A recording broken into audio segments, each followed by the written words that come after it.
Hello everyone and welcome to the channel. I'm Emmanuel, I'm an Airbus pilot, and in today's video we are going to have a look at how to fly a VOR approach in the Airbus A320. This was a rather popular request from you guys underneath my previous videos, so we are going to have a look at it today. Now, there are two different ways on how you can fly a VOR approach. One of them is the standard way, that is using final approach guidance, and the other one is the more conventional way, which is using the FPA mode for vertical guidance. Now, we are going to discuss the standard method of flying these, which is using final approach guidance. Before we start, let's clear up with a general flight simulator myth. Now, many flight simmers do seem to think that flying a non-precision approach, including VOR approaches, would require always to fly the full procedure. So, looking into the approach chart over here, flying to Stuttgart VOR, then flying outbound to 9.2 DME, making a right turn and flying back inbound.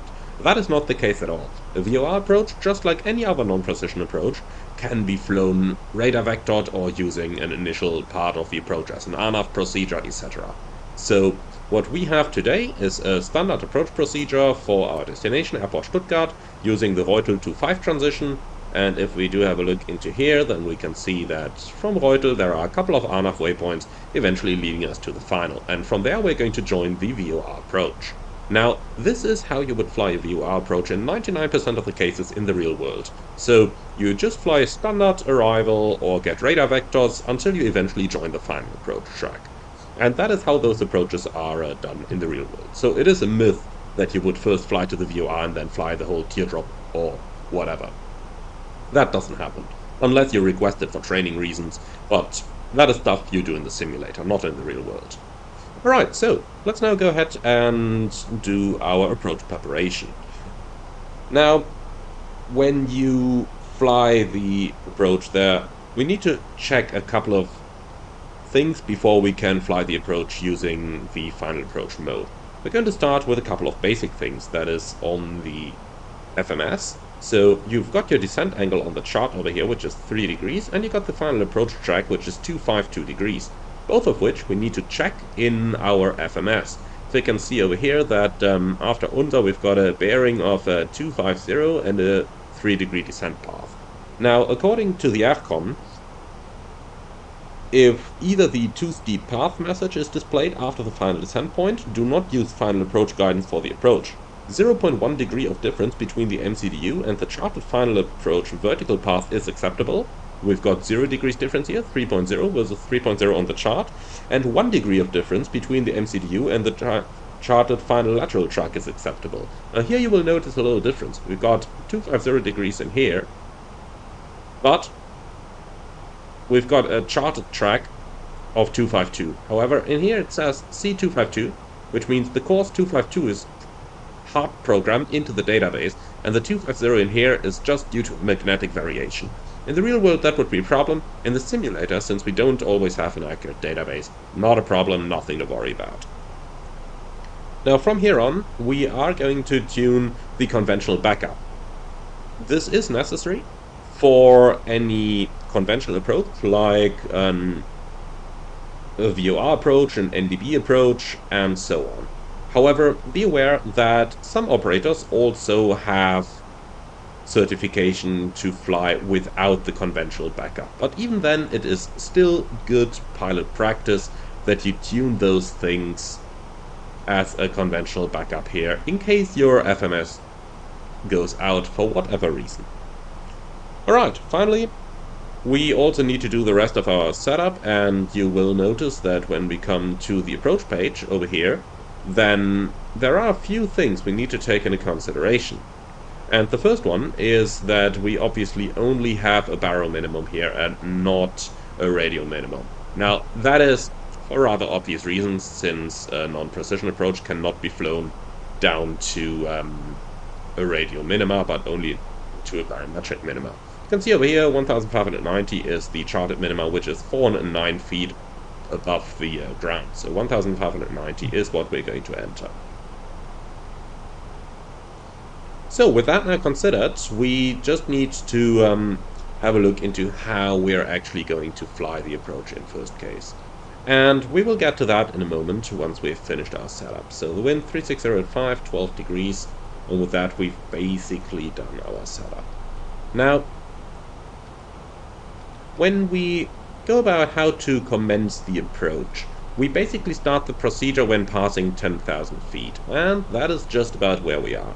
So we've got the normal 10,000 feet descent flow, seatbelts on, lights on, and we get down to the EFIS, LS button. We do not switch on the LS button for a non-precision approach. We only use that for ILS or GLS approaches, or MLS, if your plane still has that. Alright, so the LS button stays off, and then when going down into the progress page, we make sure that GPS primary is showing and a high accuracy is also showing. Also, it is recommendable to tune the station upon which the approach is based, in our case Sierra Tango Golf, so that you do get a distance down here. Alright, so that much about basic approach setup. The next thing then becomes important when we're descending down to an altitude. So we're going down to a platform of 4,000 now, and that is make very sure that the correct QNH is set. The approach using final approach guidance is very much based on the altimeter of the aircraft. So we've got a QNH of 2992 in here, and that is what we're going to tune, and we double check that we've indeed tuned the correct QNH. Your airplane does not do any cross-check for you there. You need to manually ensure that the correct QNH is tuned. So it is a good idea that you at least once cross-check your QNH with air traffic control. In my operator, it actually used to be, it is no longer, but it used to be standard operating procedure to cross-check your QNH with the tower on a non-precision approach when you did the initial call to the tower.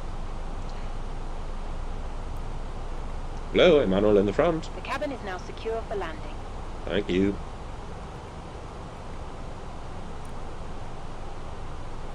Okay, so that much about our basic approach preparations and a little bit of basic theory there. Remember, the final approach mode, even though it looks a little bit similar to an ILS, is completely based off your airplane's altimeter and not anything else. So, when conducting the approach, we are going to monitor our airplane's position throughout the approach. So, a good way to do this is by cross-checking the position of a VOR with the position of the airplane. So over here we can see in part of the position cross-check that the VOR needle is actually showing right towards where the VOR is shown to be on our display, and that the DME is also roundabout correct. If there was a difference over here, then that would be a huge indicator that your position is incorrect and that you cannot conduct the approach. Obviously the airplane itself also gives you a higher estimated accuracy down here, and flying in GPS primary, the chances of position error are rather slim, but nonetheless this is something that you need to verify on the approach. So, we are now going to conduct the approach itself, and let's say that we are going to receive radar vectors over here, as would often be the case in the real world. So we're going to make a left-hand turn here, somewhat onto an intercept heading. Let's say in our case that's going to be 330 degrees. As soon as that is received, it is very important that the flight plan is correctly sequenced, since the approach will basically be flown off the flight plan. Also, make sure that in case you do get such vectors, you slow the airplane down early enough. Okay, tune Lima Bravo uniform. No, we are not going to do that. Well, we could obviously for the missed approach, but then we'd have to reduce our redundancy here for the approach itself. If the plane wants it, let's give it that, but we are going to conduct the approach of Sierra Tango Golf. Now, as I mentioned, it is very important that you do actually sequence the flight plan, so that is what we are going to do today. We are going to make a left-hand turn now onto an intercept heading, 300 degrees, and now we are going to select a radial indirect to our final approach point, which in our case is UNSA. So, select that, make a radial in, and direct to insert. Now the airplane can automatically intercept the extended center line for the approach. Now, once we are cleared for the approach, we are going to press the approach button, and that is going to arm our approach mode. So we've now got approach nav and final in blue.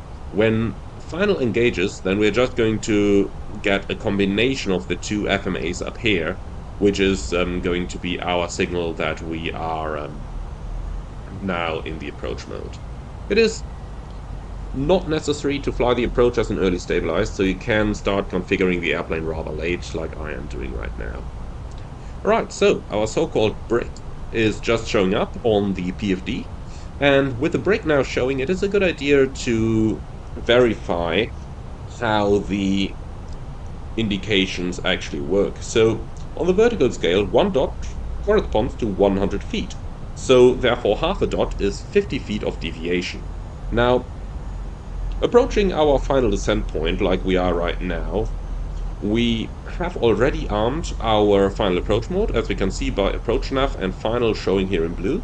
And as long as the engagement conditions are satisfied, which they usually will be when you are on track and on vertical deviation, then at the final descent point, in our case unser final approach is going to engage. When that happens, we're going to select our go-around altitude, and then we're going to keep monitoring our flight path parameters.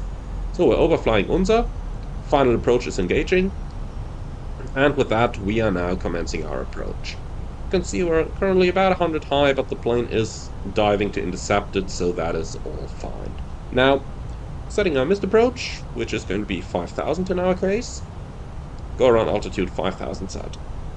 Okay, so now we are going to monitor our flight parameters, and that includes several items. So, first of all, we monitor the cross-check error on the navigation display. Currently there is none displayed. And we monitor our vertical guidance, or our VDEF, on the PFD. We check the altitude crossings at the final approach fix and waypoints on the final approach as published on the charts, and that is something that you still need to do. Really important there. So, if we do have a look at the chart over here, then we can see, for example, 5 Sierra Tango Golf, 2,990 feet. And look at that, we're approaching 5 Me, and we are pretty much on the vertical path. And this check is really important for you to do. That is really important. Right then, gear down, flaps 2. We're going to configure our airplane for the approach now. And you can use the standard decelerated approach technique over here. Alright, so those distance to altitude checks need to be done at every waypoint published on the chart, unless the runway is inside. When the runway is inside, and the simulator is not hanging, then obviously, as long as you see the puppy, you can skip those checks.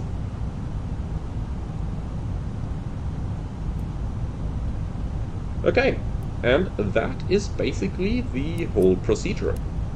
So, as I mentioned, very important that you do fly the approach down like that. Now, what is rather important here is that depending on the software version installed on your Airbus, once you reach and pass the minimum, there is one of two things that is going to happen depending on what you have installed on your plane.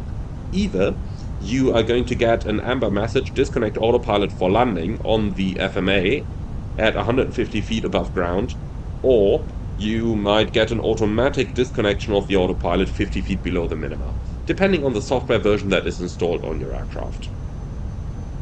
So, in case you need to fly go-around, standard go-around procedures can be used, and you can at any time otherwise disconnect the autopilot and fly the approach either manually or automatically, depending on your personal